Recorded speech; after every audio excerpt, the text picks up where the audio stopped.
মক্কার কাফির মুশরিকরা নিজের সন্তানকে বিশ্বাস করতো না, নিজের বাবাকেও এতটা বিশ্বাস করতো না।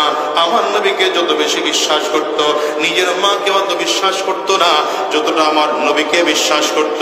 নিজের বিবিকে এত বিশ্বাস করতো না কাফিররা যতটা আমার নবীকে বিশ্বাস করত।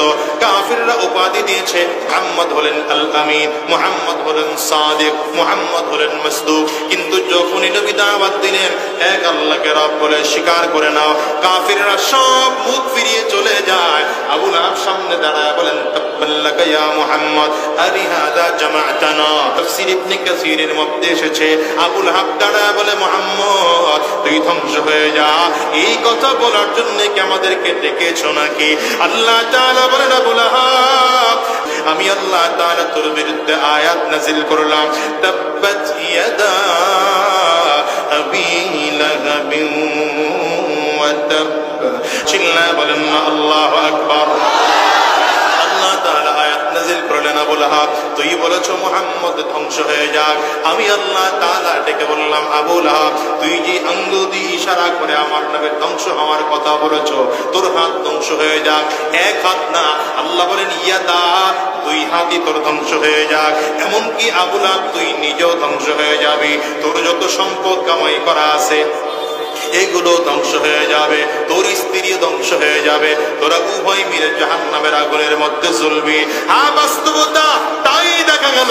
আজকে 1400-1450 বছর পরে এসে দেখো তো কোথায় আবু লাহাবের কবর। এদেশের মানুষ জানে না, গোটা পৃথিবীর মানুষও জানে না। আবু জাহালের কবর কোথায়, গোটা পৃথিবীর মানুষ জানে না। উতবা সাহেবা কোথায় আছে পড়ে হাট্টি পর্যন্ত খুঁজে পাওয়া যাবে না। আবু জাহাল, উতবা সাহেবা, উবাই উমাইয়া যারা আমার নবীর বিরোধিতা করেছে এদের অস্তিত্ব গোটা পৃথিবীর মধ্যে খুঁজে পাওয়া যাবে না। কিন্তু আমার নবীর একজন সাহাবায়ে কেরামদের কবরের দিকে তাকাও, ওই জমিনে গিয়ে দেখো না হযরত আলী রাদিয়াল্লাহু আনহুর কবর ইরাকের মধ্যে, মদিনার কবরস্থানে গিয়ে দেখো, মক্কার কবরস্থানে গিয়ে দেখো, জান্নাতুল বাকির কবরস্থানে গিয়ে দেখো, নবীর একজন সাহাবী কত সম্মান নিয়ে ঘুমিয়ে আছেন। শুধু তাই নয়, নবীজির সাহাবী আবু বকর আমার নবীর পাশেই ঘুমিয়ে আছে, নবীজির সাহাবী ওমর আমার নবীর পাশেই ঘুমিয়ে আছে। রে আবু জাহাল তোর জন্য তো নবী দোয়া করছেন, তোর অস্তিত্ব খুঁজে পাওয়া যায় না।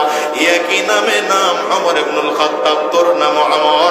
তাকে দেখো না আজকে ওমরের এত দাম। কেউ যদি নবীজির রওজা জিয়ারত করার জন্য যায়, আমার নবীর সালাম দেওয়ার পাশাপাশি আবু বকরকেও সালাম দিতে হয়, ওমরকেও সালাম দিতে হয়। আওয়াজ করে বলে দুনিয়ার কোন মুসলমান তো দূরের কথা, কোন কাফির মুশরিকরা পর্যন্ত, হিন্দু বৌদ্ধ খ্রিস্টানরা পর্যন্ত আবু জাহালের কবর খুঁজে বের করার চিন্তা তাদের মধ্যে নাই। তারা কোনোদিন তাদের কবর জিয়ারতটুকু পর্যন্ত করতে যায় না।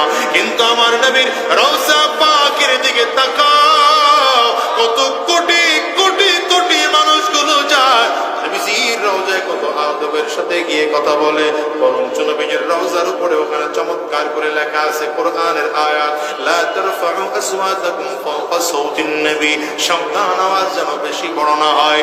এই আয়াত নাযিল হয়েছিল নবীজির জীবদ্দশায়। সাহাবায়ে কেরাম যেন নবীজির উপরে কথা বেশি না বলেন, উঁচু আওয়াজে না বলেন। এখনো ওই আয়াত লেখা আছে, রওজার পাশে পুলিশ কন্ট্রোল করা লাগে না, এমনিতেই মানুষ আস্তে আস্তে আস্তে আস্তে করে আওয়াজ করে, চিল্লায় না, নবীকে সালাম দেয়, মন ভরে সালাম দেয়। তাকে দেখো না দুনিয়ার মুসলমান, আবু জাহালের কবরের খবর নাই, উতবা সাহেবার কবরের খবর নাই, উবাই উমাইয়ার কবরের খবর নাই। আমার নবীর দিকে তাকাও, নবীজির রওজাটার দিকে তাকাও, গোটা দুনিয়া 100 বার বিক্রি করলেও নবীজির রওজার দামের সমতুল্য হবে না।